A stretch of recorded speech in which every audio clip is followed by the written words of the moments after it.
আপনি আজকে কথা বলুন, কী বলবেন প্রথম দিকে? দেখেন, আমি প্রত্যেক বছরই সব ভাইজানদের সঙ্গে সাক্ষাৎ করি, আর সব ভাইজানেরাও আমার কাছে যায়। তো আজকে পয়লা, তাই ভাবলো একটু ভাইদের সঙ্গে সাক্ষাৎ করি, একটু দোয়া, মানে সব তো পীরের আওলাদ, দাদা পীরের আওলাদের সঙ্গে একটু দোয়া নিই। আর সব থেকে বড়ো কথা হলো আমার পীর আল্লামা ইব্রাহিম সিদ্দিকী শাহজাহান হুজুর পীর কেবলা যেভাবে দরবারটাকে সাজিয়েছেন, দরবারের মেহমানদের যেভাবে খেদমত করছেন, এটা অতুলনীয়। যেভাবে আমার এই দরবারের মানুষ আমাদের দরবারে যায়, মানে ওই দরবারে গিয়ে সব বসে ওঠে, অনেক খাদেমেরাও যায়, তারাও বলছে ভাইজান, আমাদের ইসাক ভাইয়ের আব্বার নাম করে বলছে, ভাই ইসাক ভাইয়ের নাম করে বলছে ভাইজান খুব সুন্দরভাবে আমাদেরকে মেনটেন করে খাওয়াচ্ছেন। এবং পয়লা অঘ্রাণ একটা আলাদাবার স্টাইল।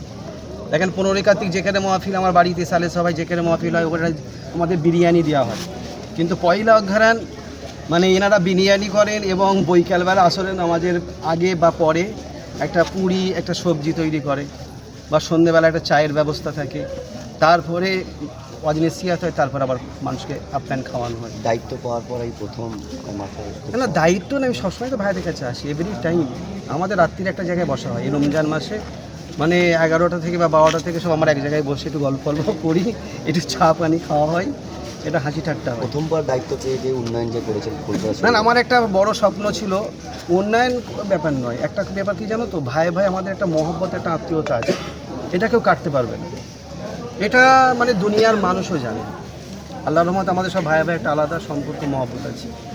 আর এই দায়িত্ব পাওয়ার পরে না, এটা সবসময় আমি আসছি। কি আলোচনা হলো অব্দি ভাই? ব্যাস এই আলোচনা এটাই হলো যে আমার দাদা পীরের নামে যেটা মসজিদ তৈরি করেছেন, আমি এসেছি কিন্তু মসজিদটা আমি কোনো দিন ঢুকিনি, তখন তো কাজটা কমপ্লিট হয়নি। এখন দেখছি মাশাআল্লাহ অনেকটা কাজ এগিয়ে গেছে। তো মসজিদে মাশাআল্লাহ খুব সুন্দর ডেকোরেশন করেছে, এবং যেটা আমি শুনেছি মানে মিডিয়ার মাধ্যমে বা ভাইদের মাধ্যমেও শুনেছি, যে এটা রাজস্থান থেকে মার্বেল নিয়ে এসে, নাকি রাজস্থান থেকে মার্বেল নিয়ে এসে রাজস্থানের মিস্ত্রি নিয়ে এসে কাজ করিয়েছে। টোটাল দেখেন পুরো মসজিদটা আপনারা দেখেন কি সুন্দর করে সাজিয়েছে, একদম হেভি স্টাইল করে সাজিয়েছেন। আমার দাদা পীরের নামে মসজিদ তৈরি করেছে, আমাদের একটা বড় গর্ব। কি বলবেন ভাই? আমি কোনোদিন সব বলে বলতে পারবো মসজিদ কবে চালু হচ্ছে ভাইজান? মসজিদ গ্রহণ করবো, কত বললে যখন করবো সবাই জেনে যাবেন। আজকে ভাই এলেন, কেমন লাগলো?